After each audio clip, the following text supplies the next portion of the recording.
What's going on, everybody? It's your boy Mood616 here, and yes, I'm finally back with my hip-hop yearly update for 2022. This is going to be everything I picked up in 2022, CD and vinyl from the year 2022. So nothing from previous years. Is everything that was released in 2022. So I'll start off with the actual 2022 albums on CD, then we'll get into vinyl.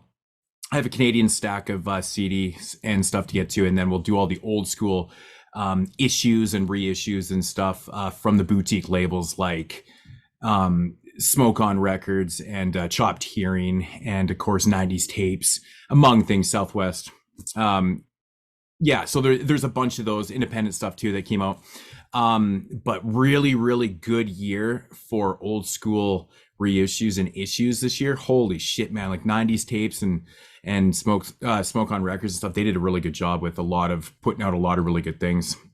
Some really sought out ones this year, man. One Holy Grail record that came out that I had this idea that it was going to drop, and I actually had this idea twice this year, and both albums that I thought that 90s Tapes was going to drop, they actually did. So I don't know if it's just weird intuition or something like that, or just me over wanting these albums. I don't know what it is, but 2022, pretty damn solid year. I will be doing my top, I might just do a top 22 list in my next video. So you guys know how I do those lists. I do everything that physically came out in 2022.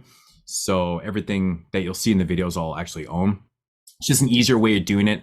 The game is completely watered down. There's hundreds of albums that come out every single day. You can't keep up with everything. Streaming, everything digital. It's just absolutely insane. So I like to do it in the physical. So if your album actually came out digitally late in 2021, but came out physically in 2022, there's a couple albums that definitely fit that criteria. Will be eligible for 2022. So, but that will be explained again when I get to my top 10. So yeah, 2022, and I'll get into, some of the, the rest in pieces and shit like that. I do got to shout out Gangsta Boo though, man, passing away on New Year's Day for 2023. That sucks, man. But yeah, in 2022, man, we lost a lot of heavyweights this year. So, but I'll get it more into that when I do my top 10, because I got a lot of stuff here and I kind of just don't want this video to go on for like an hour and a half. So anyways, let's get right into this, man. I'm gonna start with some digipacks because that's the way I have it separated, and because it's so it doesn't fall over. All right, so first up is probably the coolest packaging, not only this year, but that I've pretty much ever seen, especially for like an indie release. This is absolutely insane.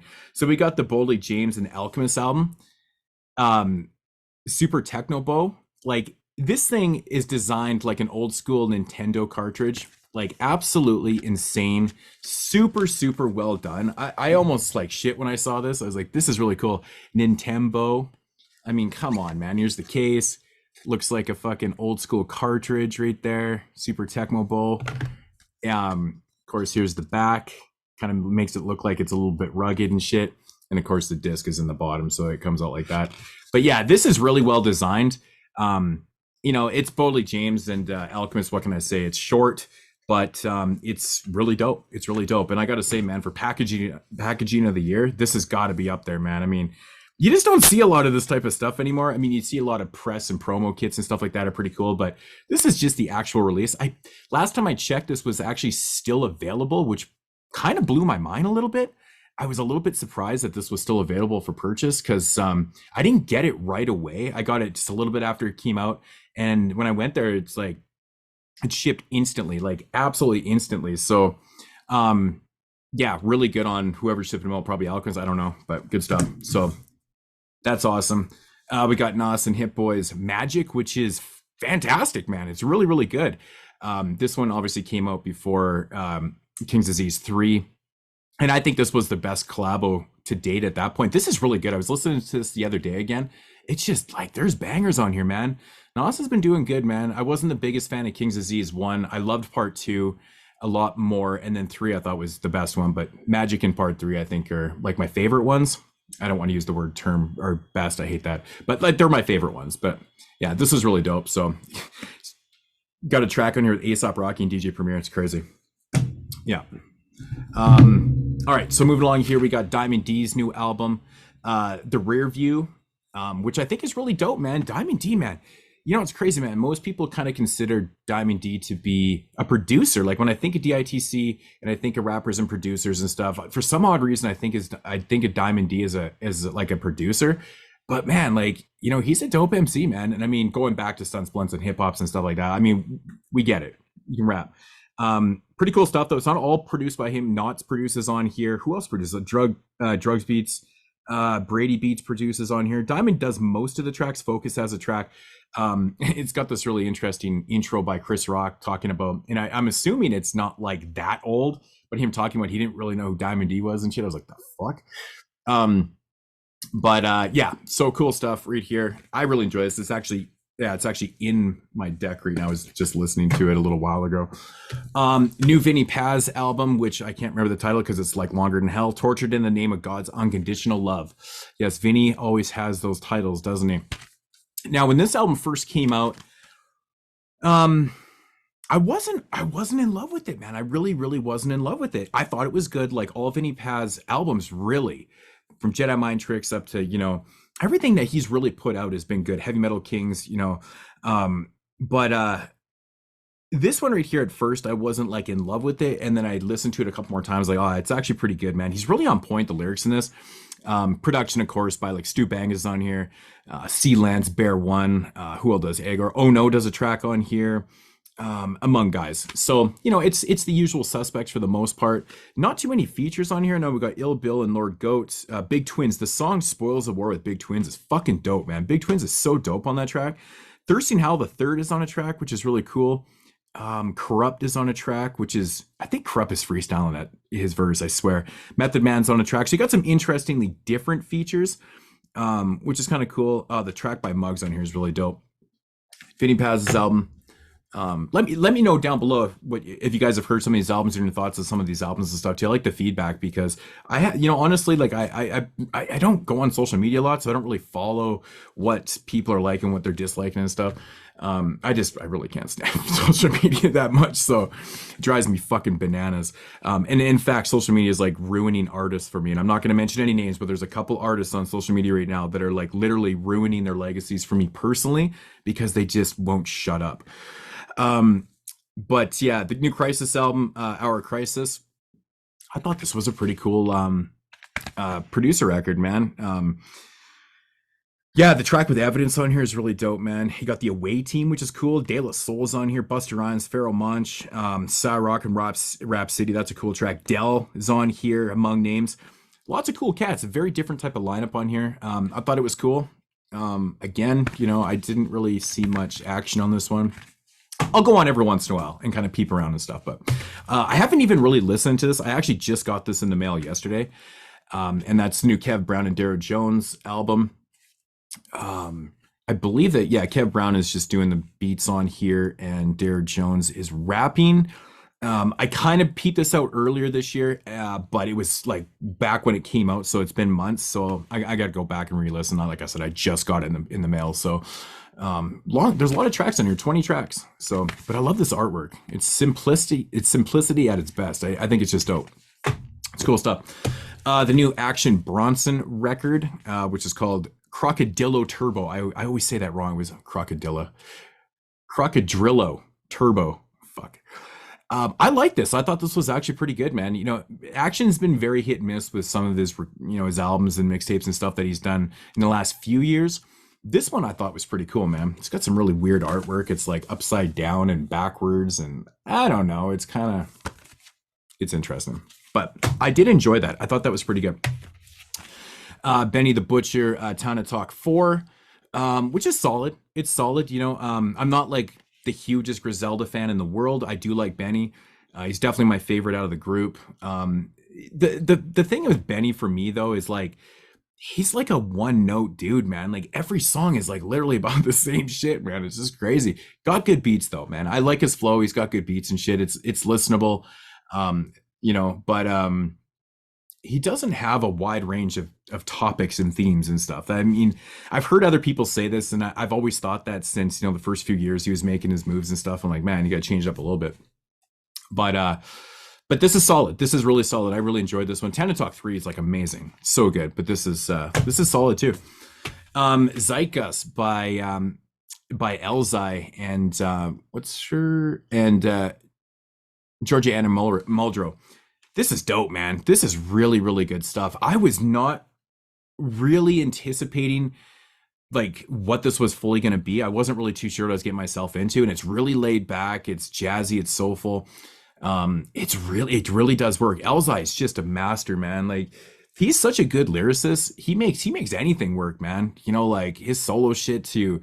Everything he's really done. He's always that stick out guy on features and stuff. And oh man, I love Elzai, man, but this is a really good album. And I have seen this on a couple. I haven't really seen a lot of people's top 10 lists this year either. Now, man, when I think about it, but I did click on Facebook the other day, and the first thing I saw was someone saying this was their favorite album of the year. So, but yeah, I get it.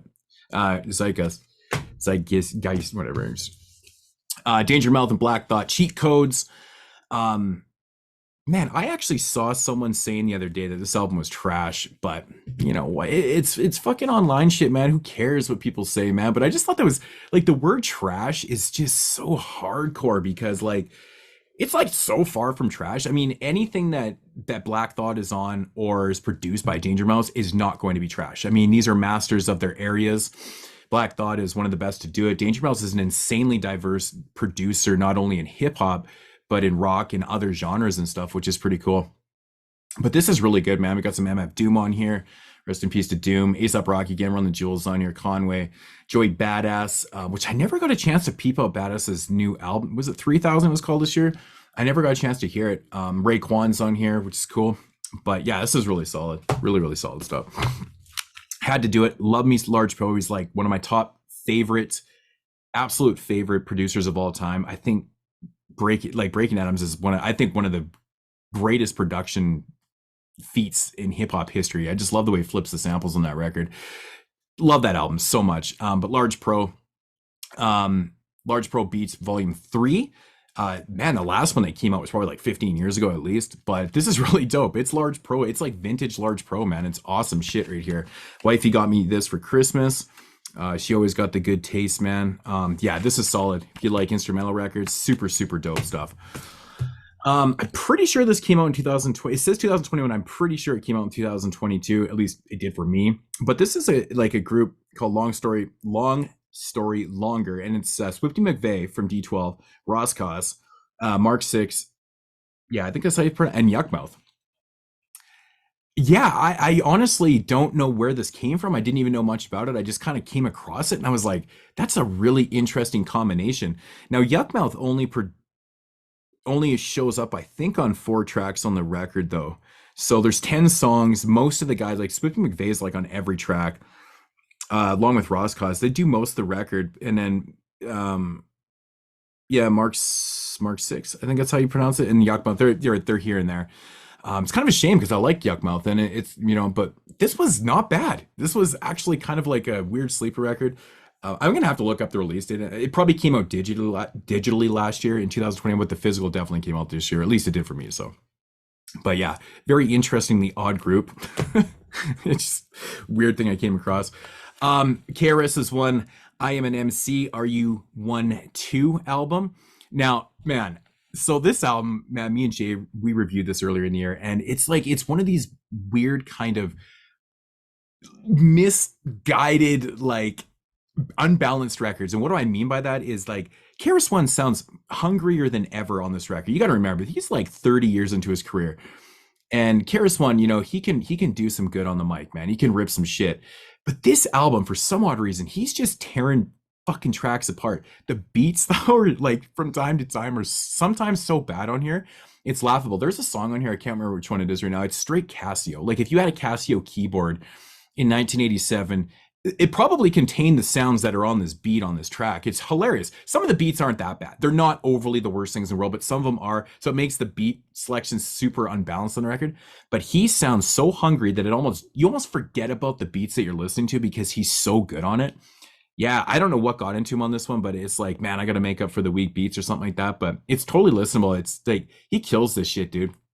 Some good tracks on here, and it's a burn on demand. It's from KRS-One, so I wanted to support it. So yeah, it is an actual copy from him. Yeah, this was cool. I man, one of the hardest working producers in hip hop, man. Straight up is Stu Bangas, man. He's everywhere. If he's not producing on everybody's fucking albums, he's doing his own projects with literally everybody. I wish that Drez EP had to come out physically, man, because I would have bought that shit. That was fire.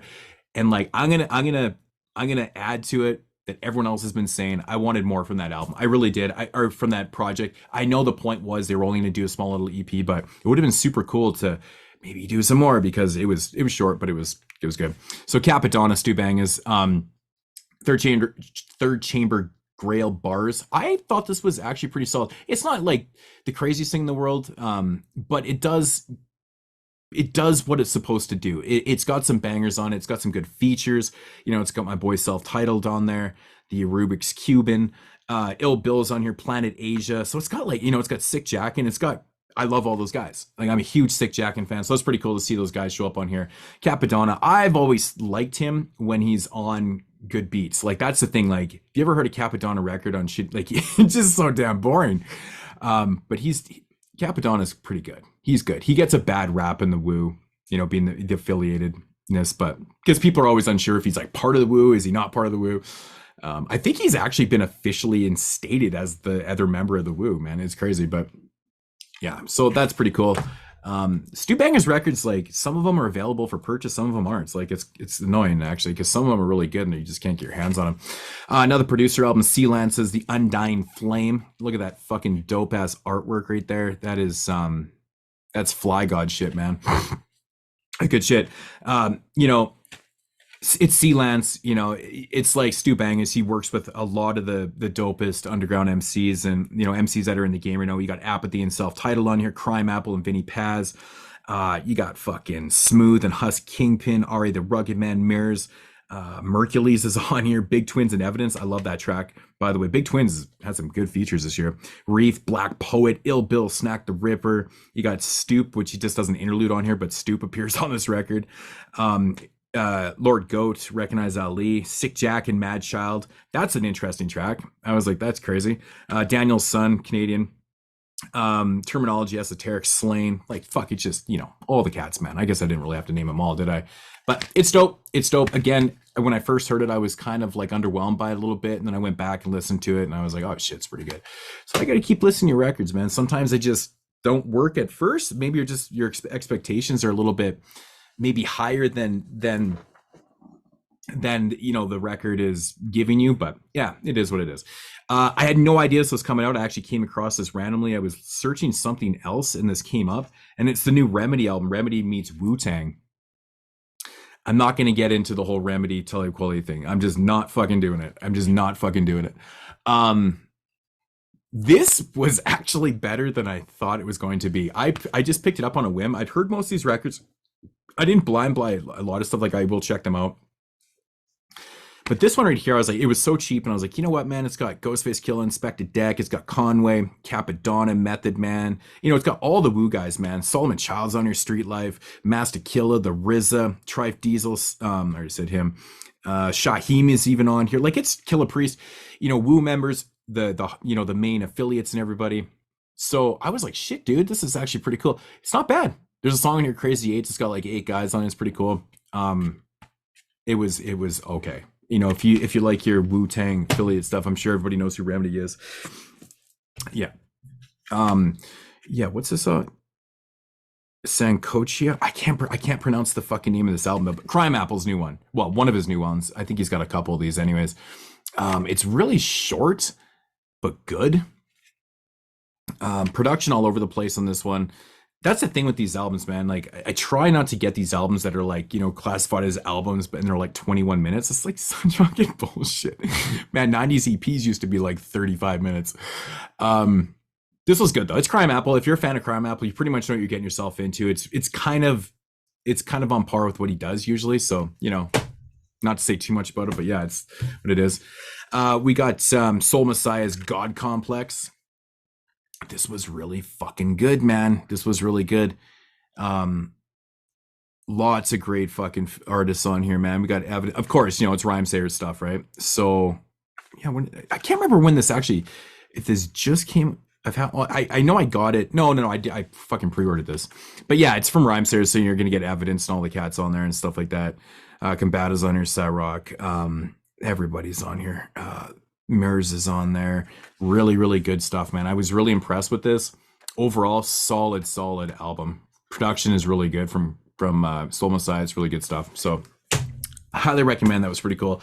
I picked up this because, just to support Matcha. I mean, the problem is with this release is that there is nothing new to this. Like, if you own every Swollen Members album, you own every song on here. And in my opinion, the song choices that they did, they didn't take anything from like the first two albums, really. There's a couple songs from each and that was it. And it was mostly like their middle, which is when Swollen Members went a little bit more worldwide and stuff. So a lot of people more know the middle ground of Swollen Members. So they chose a lot of that songs, which is like not, I still like that stuff, but the early stuff like Balance is fucking classic, man. It's amazing.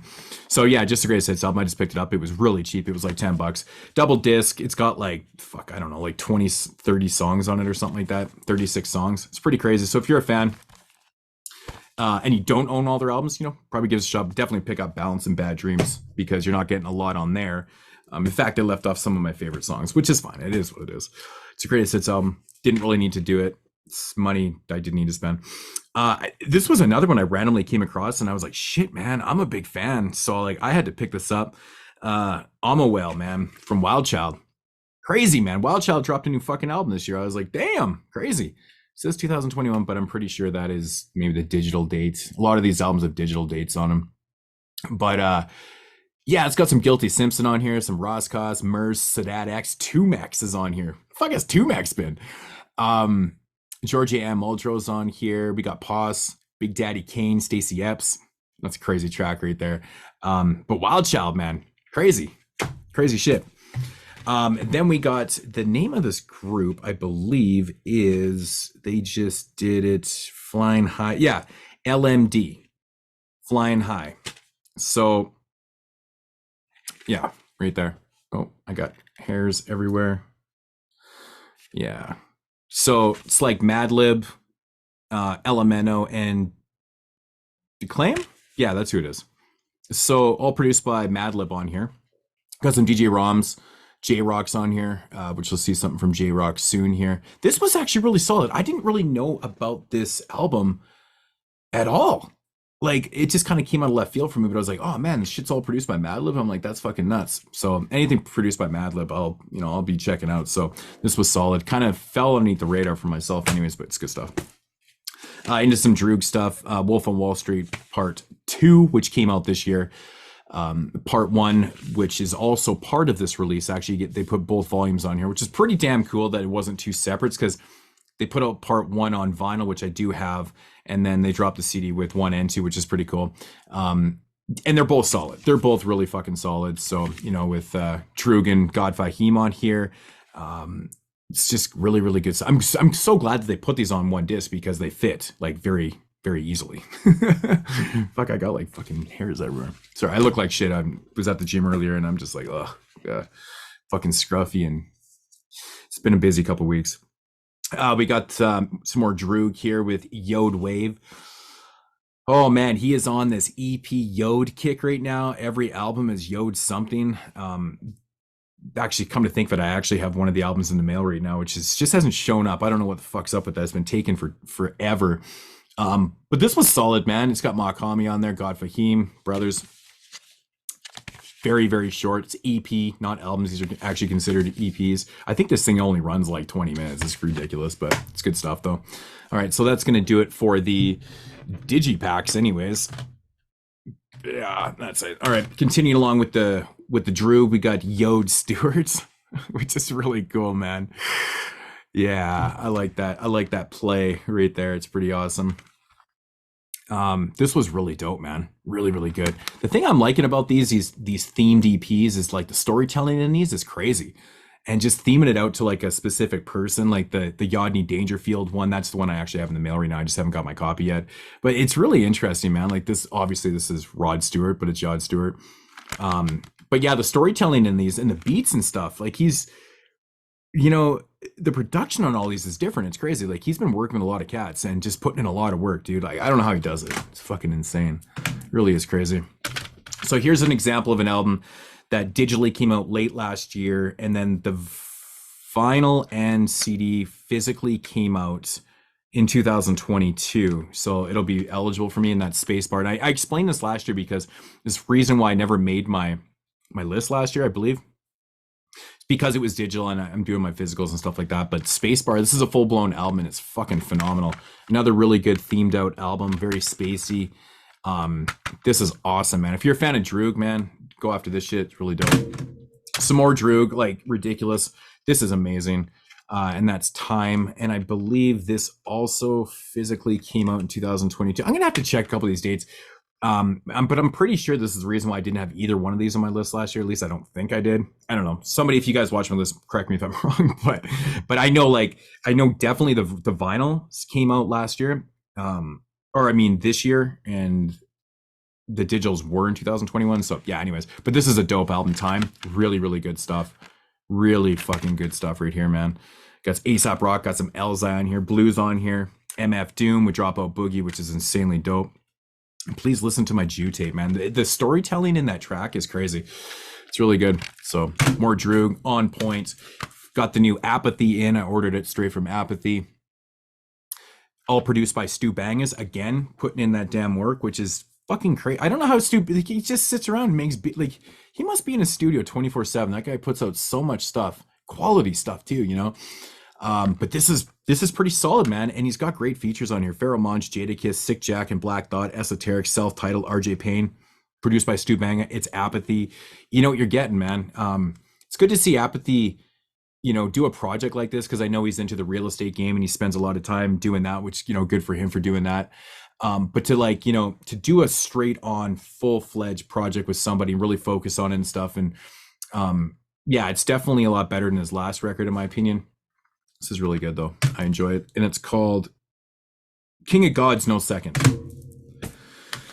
New Czarface, Zarmageddon. You know, it's solid. It's short as usual. You know, the weirdest thing about Czarface records, in my opinion, is so bizarre, is that, you know, Esoteric has been producing for so long, since the 90s. You know, Seminole and Esoteric put out so many albums, and they created Czarface with Inspectah Deck. So I've been doing these projects for years. I swear the mastering and mixing gets worse on every record. It's the weirdest fucking thing, man. The mastering on this is so bad. Like, songs are just all over the place. Like, the levels are so noticeable. I was talking to a dude. He doesn't even know anything about mixing and mastering. So he's like, he's like, it felt like the songs were going up. I'm like, yeah, it's the mastering. It's shitty. It's something I really noticed on this album. It's really bizarre, but I don't know. I don't know. It's still good though. It's really good. Get some cool Keith on here. I think he's the only, Lion Eye. There's a couple features, but yeah, I thought this was solid. It's kind of middle of the road for Czarface, I think, in my opinion. They've been putting a lot of albums out in the last 10 years. It's just crazy how much they've done. So, but yeah, good at marketing. Really, really good at marketing. Richer Than I Ever Been, new Rick Ross album. Shit, I fucking knew that was gonna happen. I'm losing my shit over here. Yeah, new Rick Ross album. Man, the first song on here, Little Havana, is fucking bangers, man. One thing about Rick Ross, man, he is really solid at picking beats and shit like that. This is not his best project by any means. It's definitely bottom for me, but it's still pretty solid. But Little Havana, man, his flow, that beat is just fucking sick, man. So if you like Ross, you know, it's definitely worth checking out. This one really surprised the shit out of me this year. I didn't really know what to expect from it until I read what it was. And they basically, so Onyx decided to do this album called 1993. It's basically a throwback album. It sounds like it was recorded in 1993 from this, I think he produced by Stasevich. I can't remember he might be a Dutch producer. He's a European producer from somewhere. But anyways, they's got to lock down on that like 93 fucking hard boom bap dirty sound, man, because this shit, if you threw this on and someone didn't know that it was brand, you would think it was from 93. It's crazy. It really does sound authentic. It's very well done. But that was the theme of this, right? Was to throw back and make this 93 authentic sounding album. And it really did work. I thought there was some pretty cool tracks on here, some bangers, man. I know Onyx put out another album this year. It was super short, and I was like, I don't really know what's up with that, but this was kind of an interesting album this year. Cypress Hill's Back in Black, which I hate the title of it. I really don't like that title because it's like the name of one of the top selling, most famous albums of all time by AC/DC. It's just crazy. But the cool thing about this record, I thought, was simply that Sen Dog and Be Real wanted to, like, Sen Dog has always said that he's never really felt overly comfortable rapping. So that's why he's always been like the hype guy, and he always has the verse here and there. Like, he's definitely part of the group. He's always been noticeable in the group, but Be Real does most of the MCing. Well, he's all of a sudden like got his chops, you know, he felt like he could run with this shit. And so they made a point of making Sen Dog the forefront in this record and Be Real taking a step back, and it was Sen Dog, Be Real. And it was very noticeable right from the first track. And I was like, oh shit, I'm listening to this album. And I didn't know anything about it. And I kind of read into it after, and I was like, oh, totally, man, it's Sen Dog. But it fucking works, man. I like this album. I think it's actually pretty good. It's Cypress Hill, man. I mean, they've got projects that are better than others, obviously. Temple of Boom being my favorite one, wherever the hell Temple of Boom. I love that shit, man. But yeah, this is good. This is really good. I thought it was kind of an interesting way of doing a Cypress Hill album. It's pretty cool. We got some brand new Haystack with Haywire. Yes, fucking Haystack. Yes, I have like 25 Haystack albums. I love this guy. He's from Nashville.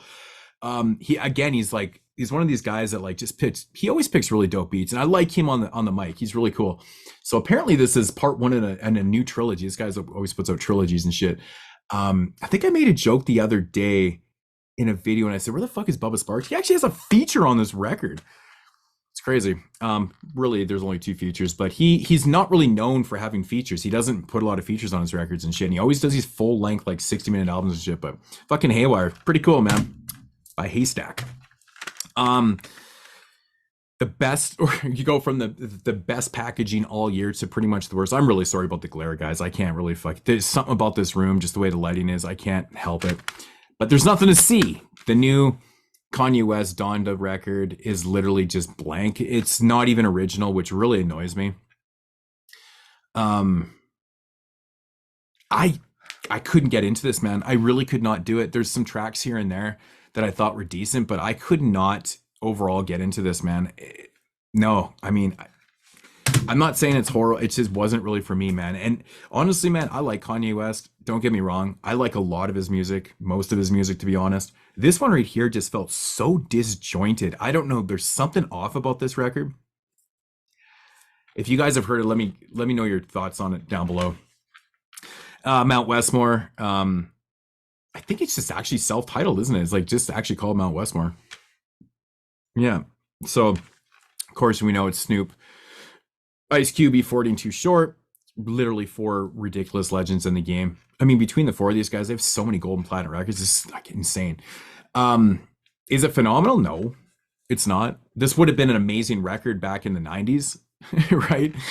But there is some good stuff on here. There is some really good stuff. And I do like the fact that they made this a total group effort. Every song on here has all 4 members rapping on it. No one takes the forefront. No one takes the backdrop. Production's kind of all over the place and stuff. There's some songs that are better than others, but I do like some of the topics and themes in the record. It's pretty cool. The song Tribal is really interesting. It's a really dope track, which I believe E40 actually came up with that whole concept and shit. But yeah, there's some good verses and stuff on here. I think they're better than honestly some of the beats on here, but it's definitely listenable. I've listened to this album actually quite a bit because I just find it so fascinating that these 4 actually did an entire record, a cohesive record together in the studio. It's feels like it too. Like, it's cool. Mount Westmore. What is the name of this? Yeah, Soul Sold Separately. That album title is amazing from Freddie Gibbs, man. Soul Sold Separately. Soul Sold Separately. That's fucking clever. It's dope. It's Freddie Gibbs, man. Freddie Gibbs, I think works the best with Madlib, to be honest. His projects with Madlib, which you could probably say about a lot of people, honestly, that when they work with Madlib, it brings out the best of them. Again, 6 degrees of Madlib right here going to Talib. I know he's doing another album with them. Yeah, I thought this was dope. It's Freddie Gibbs. It's, you know, if you like Freddie, you're gonna like the record. It's solid. It's really, really solid. Um, yeah, this is just so fucking sad, dude. The fucking Artifacts back with Buck Wild do a full record together, 25 years in the making, pretty much. And then Tame One passes away right after this album came out. Like, it officially got released, and then this album, and then he passed away. It's the craziest thing, man. And it's solid too, man. You know, it's all done by, like I said, Buck Wild from DITC. You got a couple DJs on here: DJ Hush, DJ Eclipse, Big Joker's on here, Roscos. It's an Afro Cuts. But it's really good. It's really good. It's just it's just such a damn shame. It's just crazy to think that like 25 years we're waiting for this new Artifacts album. Tame One's been doing his thing. Alday's been doing his thing, and then he just fucking passes away, man. It's crazy as shit. But I highly recommend this. This is from Smoke On Records, boutique label. Brand new album. Very, very cool stuff. Definitely support it. It's awesome. Kendrick Lamar's Big Morale, Big Sleepers. Definitely my least favorite Kendrick Lamar album to date, hands down. In fact, like, I listened to this album a bunch. Like, it cannot keep my fucking attention. It really can't. It's crazy. Like, I don't feel like there's a lot that's sticking out here. It feels like it's an album that he made for himself, and like, he's like, yeah, I can do this, I can do this. I get why people like it though. Like, he's so good lyrically, and it's incredible because every time you listen to Kendrick, it's like listening to him for the first time, if that makes sense. Like, you can interpret things differently, you can find something else in his words and his lyrics and his themes, and the parallels in between things and stuff like that. The commentaries, the social commentaries.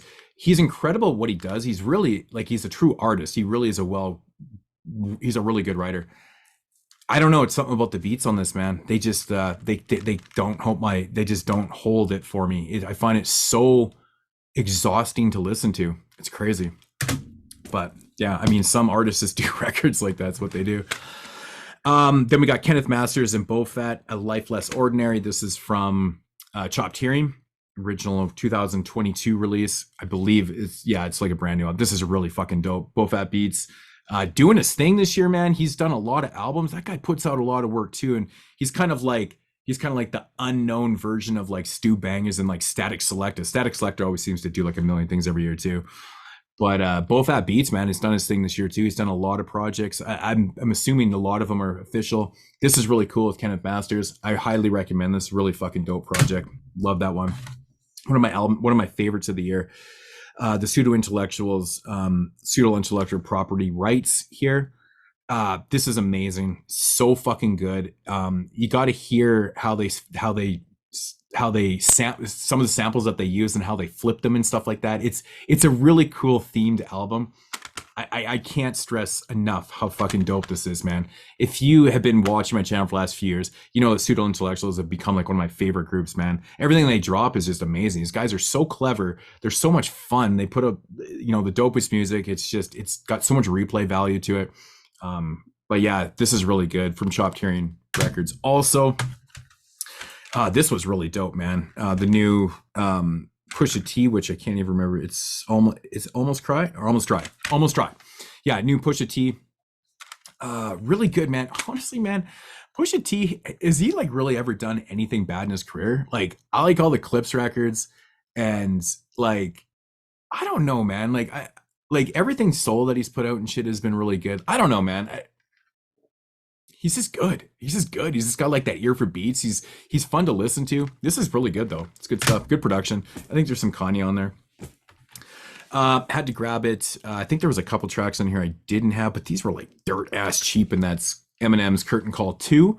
I believe there is some tracks here and there that are on here. I don't even fucking know.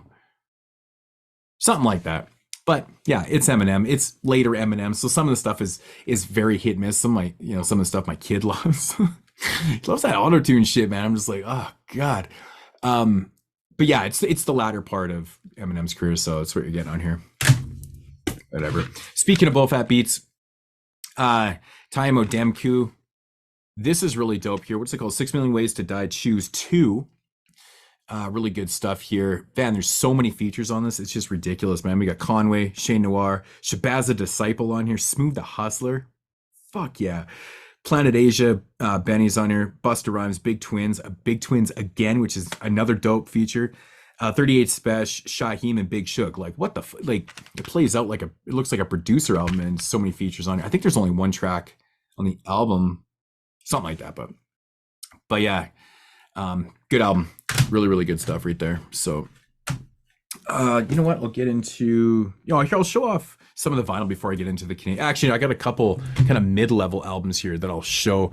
And what do I mean by that is albums that are not specific to 2002, but they came out this year, but they're not like old school albums, if you know what I mean. So we got Onyx's Turn the Fuck Up, the original sessions. Now the original album came out in 2013 or 14 or something like that.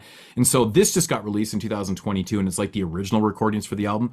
So basically you take some of the good tracks from the first edition, and then you take some of them on here. You could probably make one half decent record, but man, there is some really bad stuff on here. Like, I can see why they didn't use it on the original release. Yeah, it's crazy how bad some of the beats are, and some of the shit's bad on that other shit too. But some is better than the original, and some of the it's vice versa. But yeah, it is what it is. I just thought this was kind of funny. They came out with this original session. So, and then we got Lil Wayne, Sorry for the Wait. I believe this originally dropped in 2012. I want to say it was a Record Store Day exclusive that came out. This was fucking cheap, dude. It was like $10 for this, and I was like, okay. Yeah, so I think it was 2012 it apparently came out. I don't really know the history of it too well, but yeah, so it's getting its first release this year, and it's like 10 years old. So which it's Wayne from 2012. It's decent, not as good as earlier stuff, but yeah, but that was pretty solid. It actually was better than I thought it was going to be. So yeah, you know what, here, I'll show some vinyl here. So all right, so 2022 vinyl releases. I didn't buy a lot because I only buy like my favorite albums. Pseudo Intellectuals, Property Rights, just showed this from Chopped Hearing. Had to pick it up on vinyl because this shit is fantastic. It's really fucking good. It's really good. This was a vinyl only release. DX and Ghetto Socks, Listen to the Masters. Of course, Ghetto Socks being from Canada.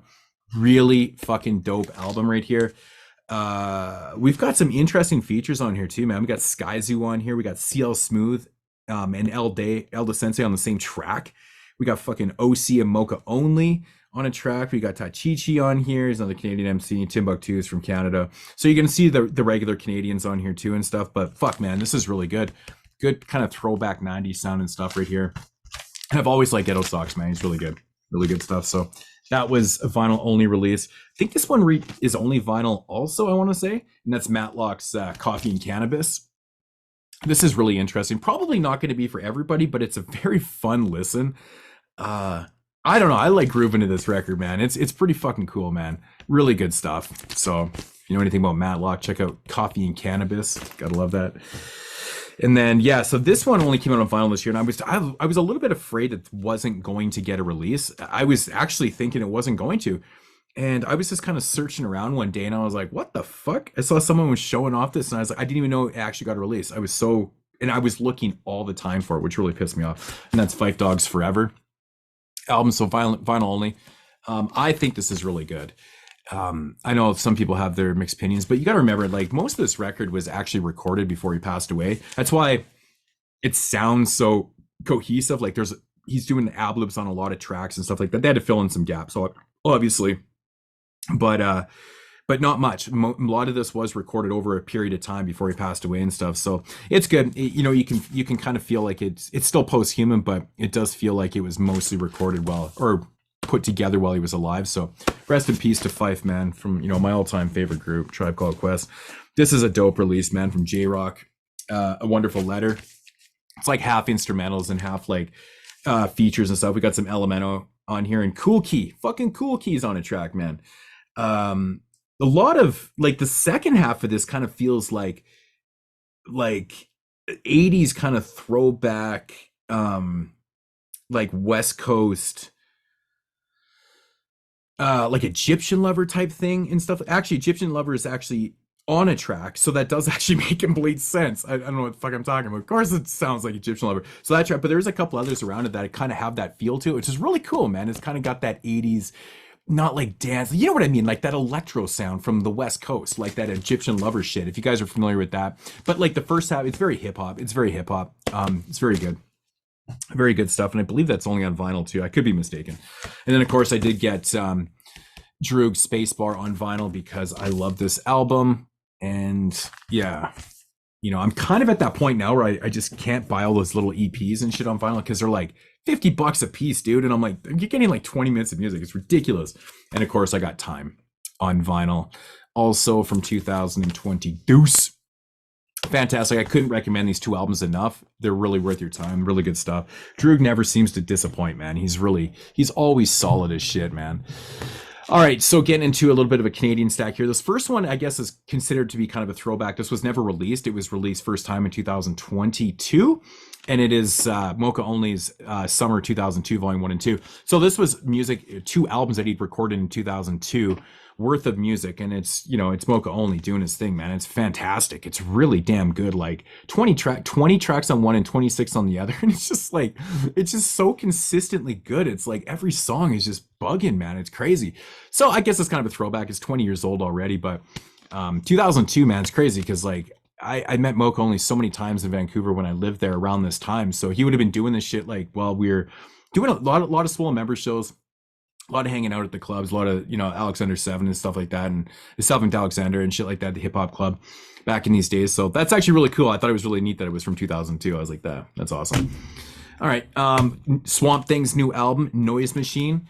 Canadian, everything in here is Canadian. This is really fucking dope. Swamp Thing never seems to miss. Like, these guys put out so much damn good shit. It's awesome. So highly recommend Swamp Thing. Look into him if you're not. This was kind of like just a throw in. Saskatoon folk rap records, Fall Sampler. I can't remember what the hell I got this with, to be honest. I'm trying to think of where this came from. Maybe it was from Backburner or something. I don't know, but interesting little sampler here with a bunch of stuff. Kind of cool. Mad Child's one of his latest albums, Super Beast. New solo record from this year. Man, there is some bangers on here, man. Fuck, he really was banging this one out of the park. He does sign all his stuff, so I have like millions of stuff signed by Mad Child. But yeah, it's got some fucking bangers, and he's really gotten away from just talking about his, like, you know, how he's sober and shit now. Just kicking rhymes, man. This was a good album. I really enjoyed this, man. Mad Child and Obnoxious, Mobsters and Monsters. That artwork is really dope. I'm not really overly too familiar with Obnoxious. I'm assuming he's probably from LA because that's where Mad Child lives. So they did a whole album together. It's got some Sick Jacket on there, which is a dope track, man. But yeah, this is just bangers. It's just like 10 tracks or 11 tracks of just straight bangers. So pretty cool. I really enjoyed that.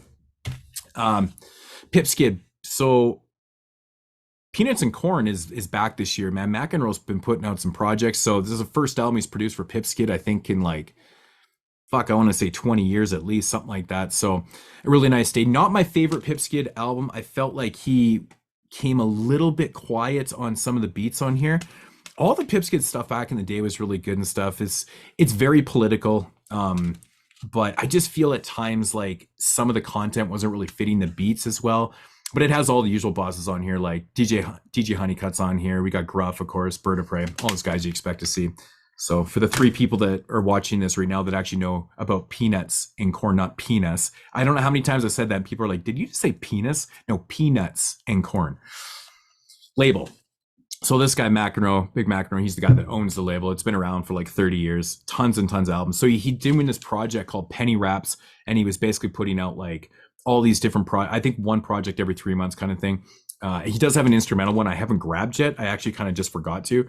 I think he's only put out 2 of the 4 projects, I think, maybe 2.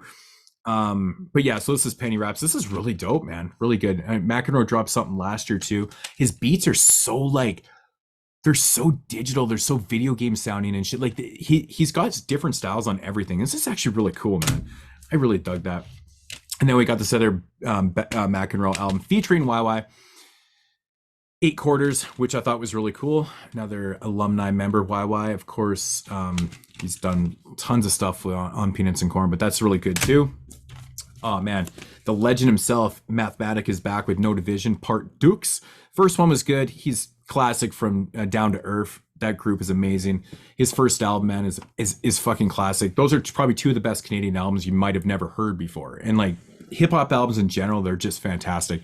This was really good though too, man. I was impressed with the wordplay on this and just his attention to being such a cohesive album. Like, I mean, this is, 2022. He hasn't dropped an album in a little bit. He did put out one a little while ago, maybe a few years back, but Mathematics still on his shit. Really good stuff. No Division Part 2. We got the super group Back Burner, Continuum. This is really fucking, again, like you're gonna get a lot of the same. Like it's just these guys ripping rhymes over dope beats, man. It really is.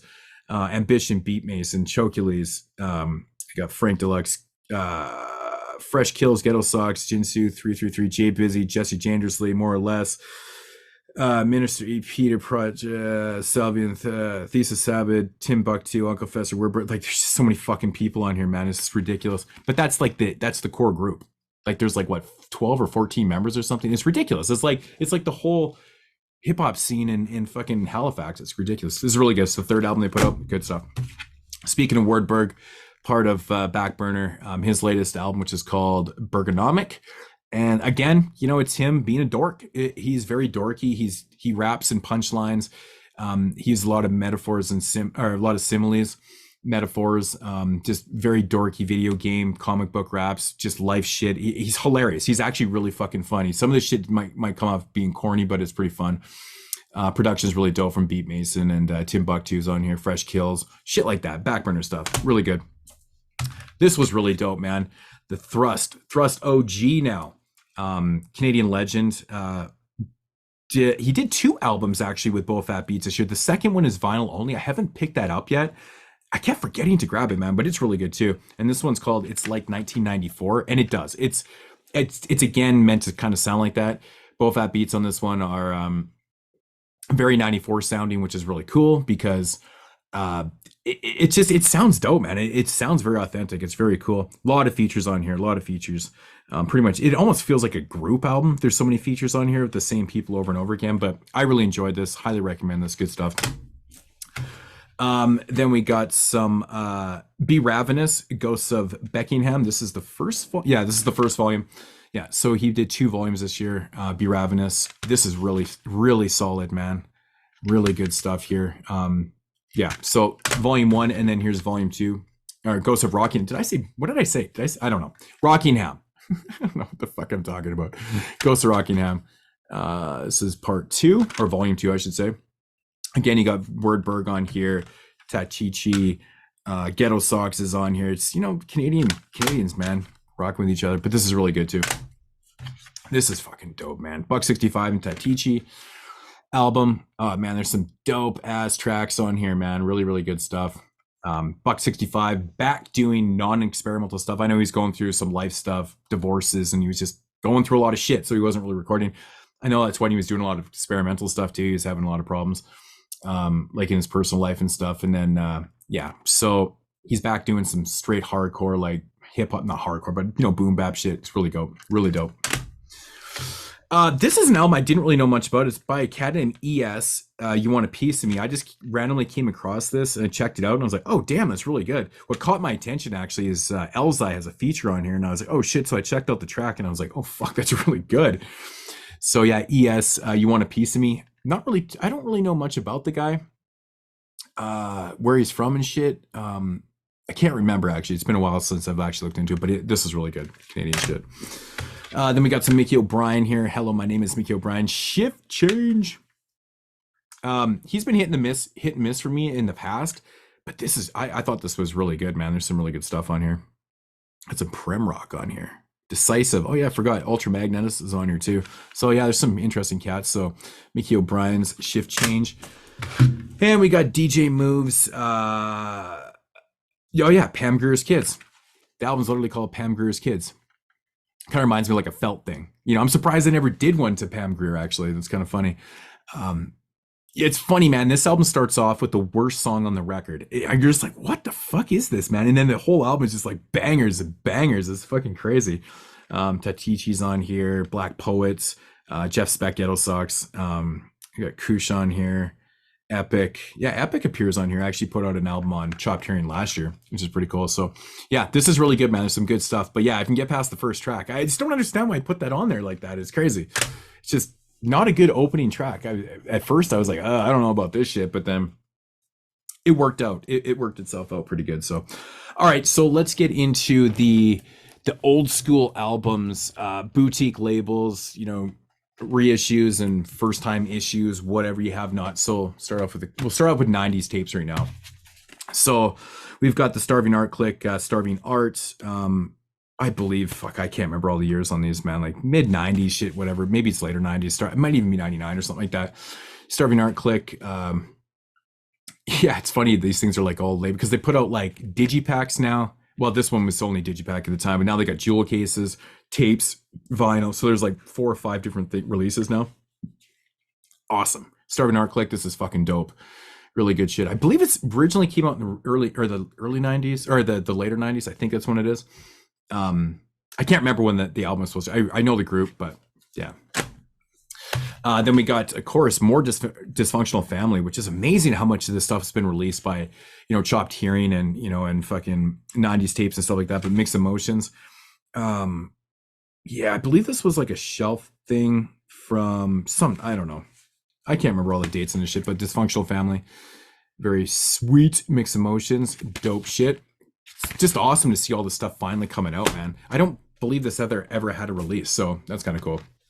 Then we got Adagio. These never dropped, so this is essentially a collection of tracks that were just left over from those 90s days and stuff like that. So they put them out as Adagio.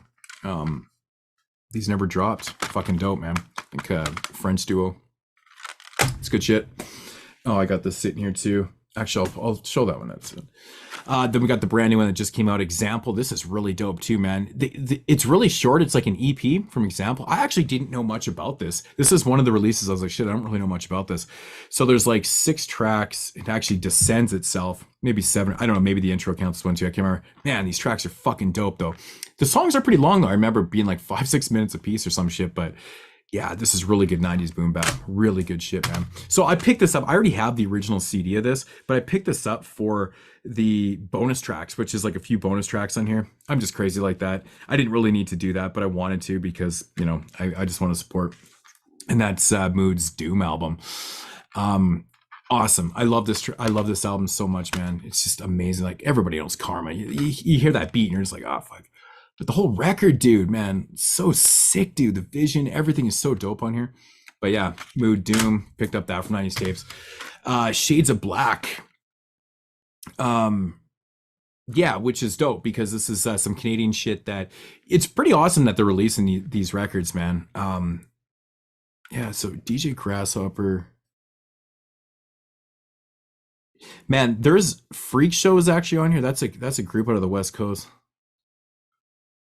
Yeah, this is pretty interesting. So 90s Tapes is putting out a bunch of this Canadian stuff. Like they put out the Mathematics shit and the Down to Earth and Shades of Black. They've been really kind of digging in the crates, man. It's crazy, but this is really dope. Really, really good stuff from the 90s. And we got Rec Center. Been wanting this for so long. This is so cool that it's actually came out. What is this one from? Like the mid 90s again or some shit? Yeah, I don't know. I didn't try to remember any of the dates on these, but Rec Center. This is really dope too. Mid 90s shit. This I think is a little bit later with Vibe Tree as I come back. This was fucking dope too, man. And some of these things do have like almost like minor indie like trunk releases and stuff like that, but they were like impossible. You go on Discogs, try to find original copies that you can't. They're not even selling these things. It's crazy. That's what I love about 90s Tapes, man. They're really digging out these fucking gems that us, 90s beatheads and shit love to collect, especially because like, man, you just never would have got these things without these labels, man. I was so excited for this, man, when this got announced because I've been wanting this forever. And this is Mass Influence, the Underground Science. I was so happy when this thing got announced. I was like, oh, fucking amazing, dude. Amazing. and it's got a bunch of bonus tracks. I know the original record that came out, I think only had like maybe 11 songs, I want to say, and this one's got like 18. So it's got like a bunch of shit, which I believe is a collection of songs from like a previous EP and like a couple other singles and stuff that actually go into the 2000s a little bit. But yeah, this is really dope, man. Mass Influence. The Underground Science, fucking awesome. Good shit. Yeah, this was a dope release too, man. We got Burnt Batch. Again, like just spoiling us, man, with all these fucking amazing 90s releases. Just ridiculous. The Produce Aisle. What a great title for album. I love the artwork on that shit too. It's amazing. And of course, one of the Holy Grails this year, man, that I had this weird feeling this shit was gonna get released, and it did. And it's Godfather Don's Hazardous, man. This shit, like the vinyl CD, everything, the original copies, this used to sell for like, you couldn't find one for like under $200. It was just ridiculous how expensive these were. And the crazy thing is, like, so the vinyl, I believe the black vinyl is still available, which is crazy. You can still get the digipack. I know that the jewel case is sold out, but you can still get the digipack. I actually was on the site a couple of days ago because I just ordered the new one that just got released, and the digipack was still available. I'm like, holy fuck, how did this not sell? I thought more people would have been all over this Godfather Don shit, because this is like, once it's gone, it's going to be like, those things are going to be going for crazy money. So if you're interested, the digipack is still available. This, so get on that shit. So I was just listening to this, so I think yesterday. So into some chopped hearing here, we've got Poops, Bring On Your Best, the 90s shit. Poops, this is fucking so amazing, man. I've had Poops tape, like, tracks on mixtapes for years and years and years, and like I can't even believe that there's like a project that got released, because I don't know if he ever really released any. I think this was all unreleased. I think that's what it was. So yeah, fuck, I've got my fucking disc in there. That's right, I was listening to this and I put this in there. I gotta stop doing that when I'm drinking. So yeah, so Poops, fucking amazing right there. And then we got another fucking Fatheads release, man. Check the Rhyme, the 93-94 EP. This is so dope, man. I absolutely love Check the Rhyme, and like this whole thing, man, is just amazing. All these tracks are so good. Like, they're short, but they're sweet and they're to the point, and it's just like that really good, authentic, like 90s hip hop. It's just crazy, man. Have you never heard of Fatheads? They only did like 2 projects, and I think both these, they don't even do music anymore. I think I read that they don't even do music anymore and shit. But it's such a shame, because these guys just put out so much good stuff. Such a shame they didn't do more. But, and then we got the Mixture, the Potion 94-95 EP right here. So it's basically it's like a compilation. So you got, all these cats on here. You got Missing Link, shit like that, right? So a Mixture EP kind of thing that they put out. 94-95 shit, man. Awesome. Really, really good stuff. And then this is where I need to put my disc back in, because I put it on the wrong fucking, must have been not, so the Post 94-95 EP part 2. So some more of the same, but yeah, so instead of putting on one disc, which they probably could have just done that, you got to pay for 2, but whatever, it is what it is. So that's pretty cool. But yeah, Mixture, good shit. And then the last one here from Chopped Hearing, which is Perverted Dialect, the 1996 demo tape EP, which again, man, these guys, like, this whole CD line, man, it's like incredible, the shit that they've been releasing, man. It's Big Tab is still one of my favorite releases they ever did. I listen to that one all the time. I love that. I can't to this day believe that shit never got released. Like, I'm pretty sure it didn't get released. Maybe it had like a minor, I don't know, but I think it didn't get released. But this is really dope too. So, but yeah, and I really like the fact that like Chopped Hearing does these package deals. It sucks that they only did like 2 last year. They did one kind of midpoint and one at the end of the year. So I haven't even got that package yet. So that'll be in my next update or whatever. Actually, all these discs and shit that you're seeing right here is actually shit that I need to actually update. It's just a variety of shit. A lot of like charity shop pickups and stuff, just odd things you would not really expect me to be picking up. But it was just things I wanted for the collection. Anyways, I'll digress. But I will be getting back into the shelf videos too. I've just been so busy. December is like a shit show for me. Another fucking holy grail for myself. I've been wanting this album for like 20 plus years. I first discovered these guys, or I should say the producer, Isness, I think is how you pronounce his name. Years ago, he's been in like 3 different groups, like Ill Behavior, this this group and it's the other one. I don't know. I'm brain farting. Someone will mention it down below. 1995 album that really didn't have much of a really. It was just so hard to come by, and that is The Madness. So I was on Hip Hop Enterprise the other day, and I noticed this was up for pre-order, but it's like it's not even. It doesn't even feel like a re-release. It feels like they had like copies of it or so. I don't know what the hell, because there was a re-release. This is a 1995 album, and I believe it came out like 2000 2001, and it was like a short little run. But it doesn't say like 2022 in the barcode, nothing. So, but this is fucking fantastic 1995 like boom bap shit. I have tracks of these guys on so many mixtapes around here throughout the years and stuff, and yeah, it's really really good. So happy. It's probably still on Hip Hop Enterprise right now. So this is really cool, man. So I got I'm actually a big fan of these guys. I used to have the album that they did on Rap a Lot on tape back in the day, and I actually can't remember what happened to that for the life of me. I'm assuming it's probably one of the ones I got stolen and when I got my bag stolen at that party. I've told that story a million times. It pisses me off. I hate telling it. But Trinity Garden Cartel, The Ghetto's My Hood from so this was by SOR. So this is put out on their own label, I guess. Cartel Records, licensed to Smoke On Records. So this is like through Smoke On Records also. Yeah. Yeah, it even says licensed to Smoke On Records. So yeah, it was put on their own, but Smoke On put them out for it. Great fucking Southern gangster shit right here. Trinity Garden Cartel. Good shit. This one also, I believe, was put out by, was it put out? Yeah, it was put out by Smoke On also. Same thing. So this was like 1995 album from D, from Trinity Garden Cartel.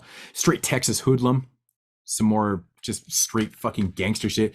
Like when the Southern shit used to kind of sound like the gangster wine from the West Coast. Similar but different, you know, it's different, but yeah, this is really dope, man. I'm a big fan of Trinity Garden Cartel. Fucking dope shit. So I almost shit when these were coming out this year.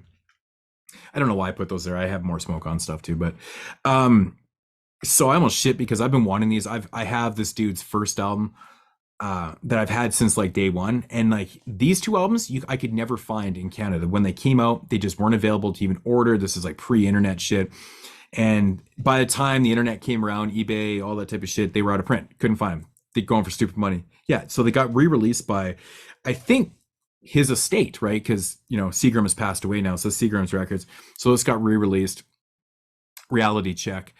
Amazing. So amazing. I can't believe this actually like got a re-release because it used to just go for stupid money. So if you guys are interested in these releases, head over, man. I think this is on, you can get them from, well, Hip Hop Enterprise. They carry lots of different labels on there. They have their own label, Hip Hop Enterprise, and then, you know, Southwest Enterprise, which is, you know, sub-label them, and then all the stuff sold on there, so you can get it through there.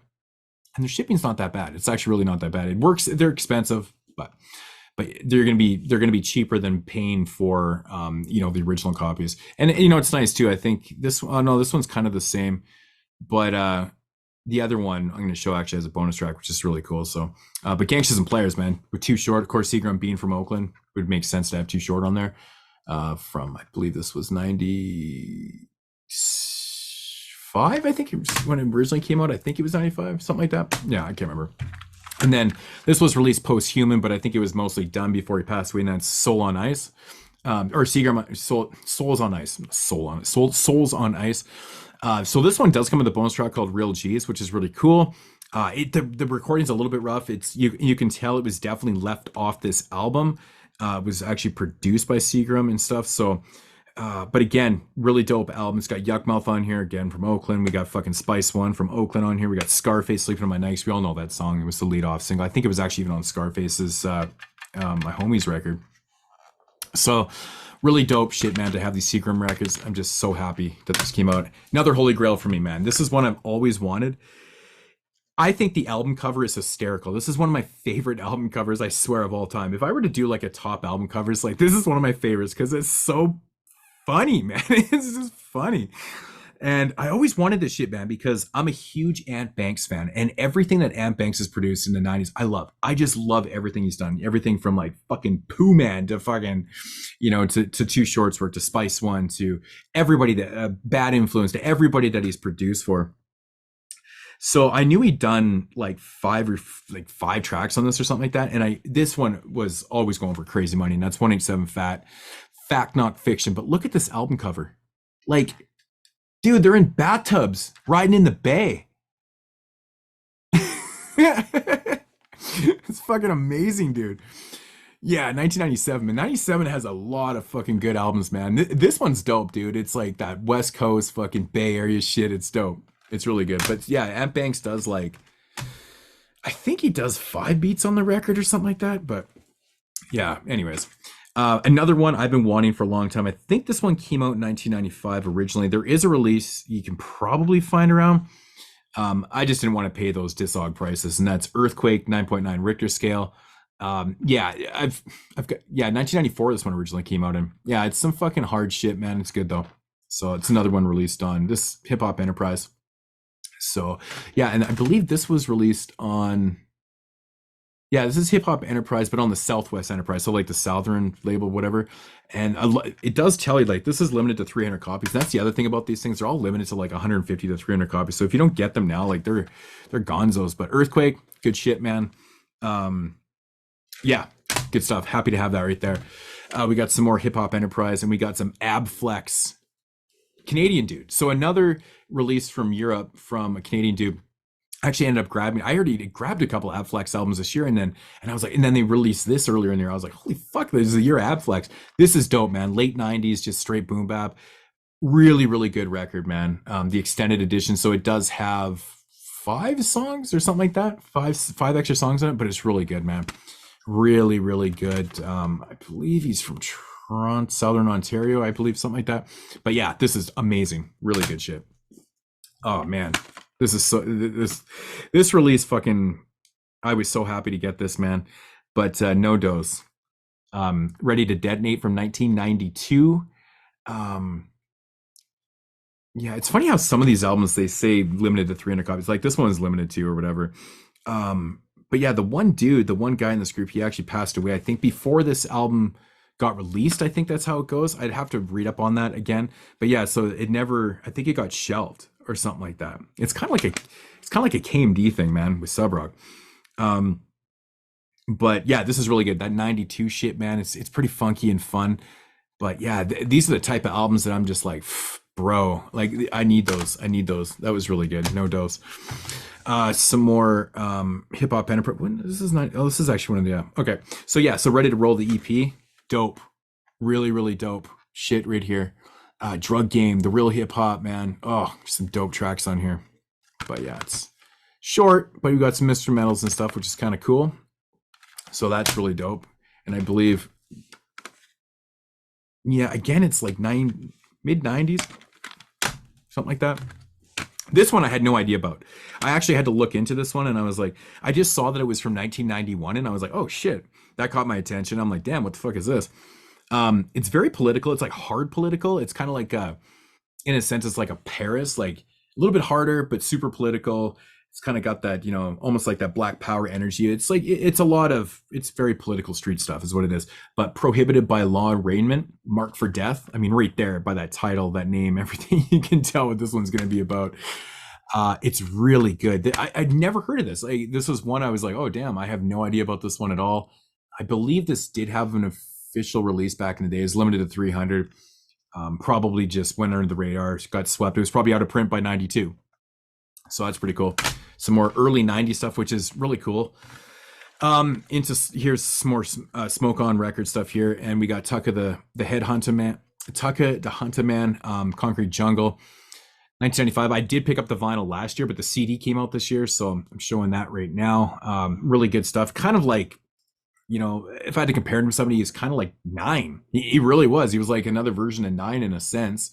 Really kind of do that shit, but yeah, Watch Your Back and The Hunt Is On, Jungle Book, Enough Respect, Roughneck. There was some really good songs on here, man. I enjoyed this shit, so that's cool to have that. This was awesome, man. I always wanted this shit, and I'm so happy this got released, dude. What's actually How We Livin'? Young Murder Squad, man. How We Livin'. I'm a big South Central Cartel fan, huge South Central Cartel fan. Havoc and Prodigy, love them to death. So Young Murder Squad was part of the whole Murder Squad thing, and yeah, this is like an extension of that. It really is. And this was about the mid 90s, I believe, 1996 when this came out, 25th anniversary, limited to 250 copies from Smoke On.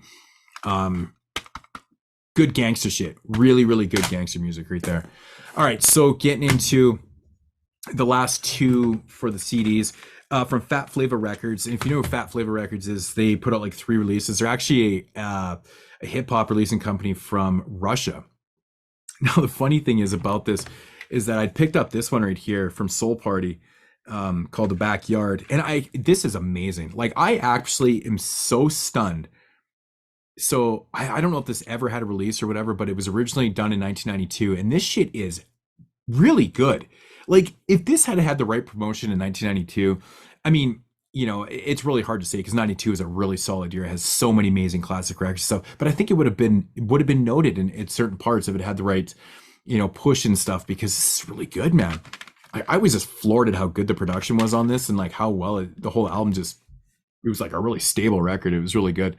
So yeah, so this came from Russia. I don't know how they got the rights to that, but that's amazing. And then I got a funny story behind this. So this one came in the mail the fucking day the war started. Literally the day the war started. I was like, oh shit, man, Russia's attacking. I was like, that's crazy. But yeah, I got this the day that was announced on the news. And it's Uncle Sam, the album. Really cool. Obi strip right here. So apparently this one's listed to 300, hand numbered, number 26. This is really dope too. It looks like, I think it looks like it looks harder than it actually is. It's like from Queens and shit, but this is really good. I believe it was mid 90s. I think pretty much everything is like from the mid 90s, right? Recorded 1994. Yeah, so 1994. So yeah, this is really good. But I just thought it was kind of funny to note that this literally came in the mail the day the war started from Russia, and I was like, well, I don't know if I'm going to be getting any more of those in the mail anytime soon. So, all right, so let's finish up the vinyl here, the old school vinyl that was released in 2022. So this is really cool. Declaim and Madlib. In the Beginning, Volume 2. So Volume 1 came out last year. These are like 90s recordings that just were sitting around in Madlib's crib because he probably has hundreds and hundreds of tracks like this that he's never put out. But he'd done all this work before Declaim and actually put out his first album like in the early 2000s and stuff, so they just never put out. But yeah, these are awesome. They're really good. Like, just shocking never put these out. So here we got some more Canadian stuff here with Shades of Culture, A Little About Us. This originally had I think a tape release or something like in 1990, maybe 2000, but it's like all it's recordings from like 93 until 95 or 6. It's like 93 to 95, 96. Canadian group. If you're a fan of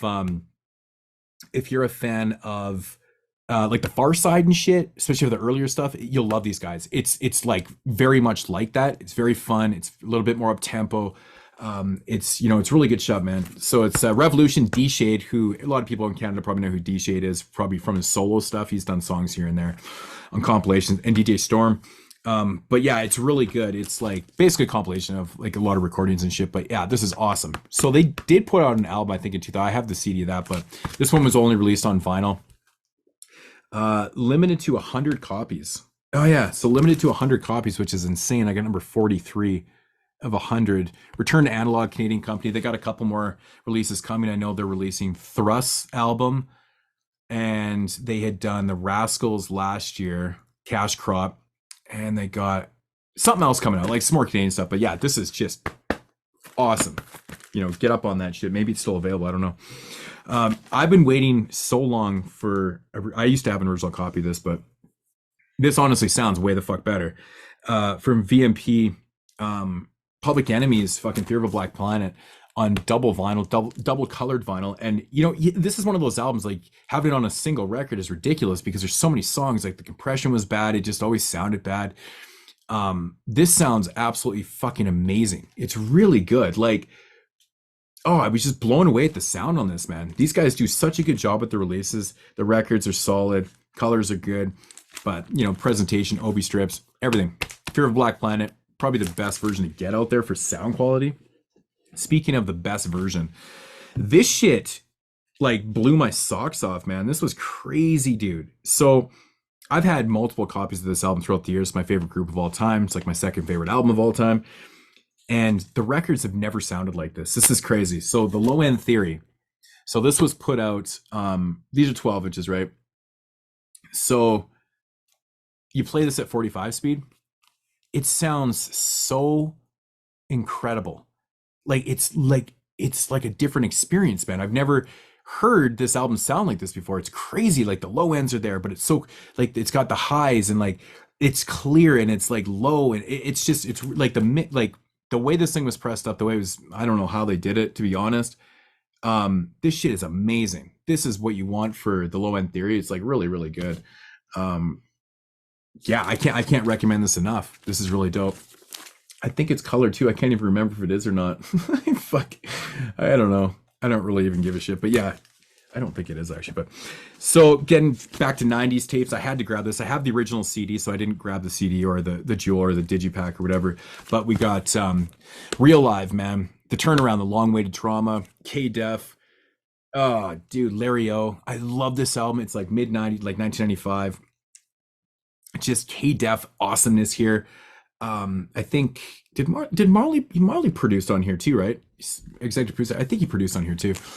Awesome. I've always loved this album. It's like literally one of my all-time favorite albums. So I was like, fuck it, I gotta grab the vinyl of this. I always wanted it, never had one back in the day. So pretty cool. But Real Live, had to grab that shit. Then I also grabbed, the Holy Grail of Godfather Don's Hazardous. Like I said, I grabbed the CD too. So had to cop both. And like I said, man, the Digipack is still available for this, so pick that shit up.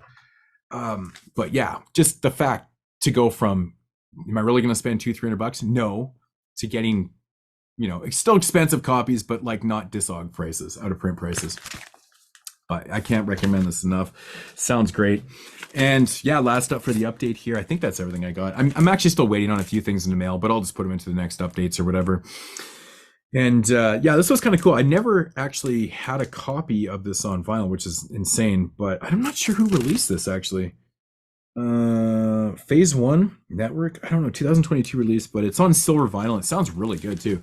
And that's Boogie Down Productions, Criminal Minded. Record Store Day release. It honestly sounds really good. So I was impressed with that shit right there. It's actually not my favorite Boogie Down Production album. My favorite album is by all means Necessary, to be honest. But I mean, I still love this. I'm a huge KRS-One fan, right? So, but yeah, it's on silver. Pretty cool.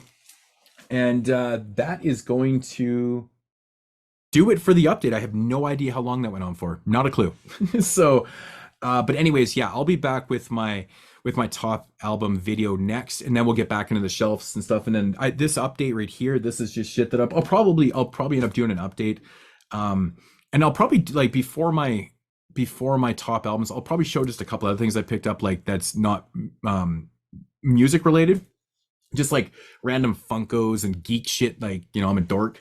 So there's Funkos and like books and things like that. I just didn't want to bring it to here because I knew this was already going to take too long. So maybe I'll just do a quick little roundup of that, or maybe I'll just leave it for another video. I have no idea, but look forward to the man, I'm going to lose this shit again here. Yeah, look forward to the top albums of the year.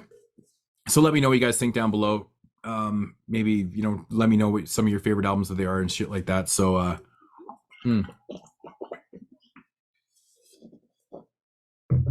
oh, I got dry mouth. Big time talking too much. All right, guys. I'll check you guys later. See you guys in the next video. And as usual, deuces!